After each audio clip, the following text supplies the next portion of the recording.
สบายดีหมู่เพื่อนทุกท่านและในคลิปวิดีโอนี้เราจะพาหมู่เพื่อนทุกท่านมาหับส้มการเรียนทดลองเครื่องขนาด30ต้นต่อ24ชั่วโมง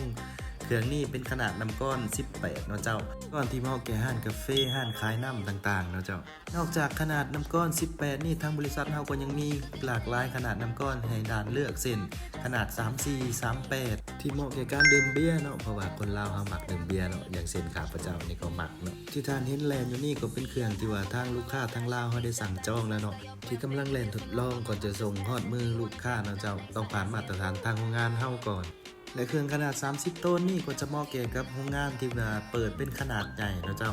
และสำหรับโรงงานขนาดน้อยบ่ต้องน้อยใจเจ้าเพราะว่าทางบริษัทเวียดอามกับพวกเฮามีเริ่มต้นตั้งแต่1ต้น2ต้น3ต้น4ต้นจนไปฮอด30ต้น50ต้น60ต้นเจ้าแล้วแต่ความต้องการของลูกค้าทางเฮายินดีให้บริการเจ้าถ้าหากว่าท่านใดสนใจติดต่อหาเฮาได้ที่เบอร์02092414141เวียดอามพวกเฮาพร้อมแล้วที่จะให้บริการแก่ทุกท่าน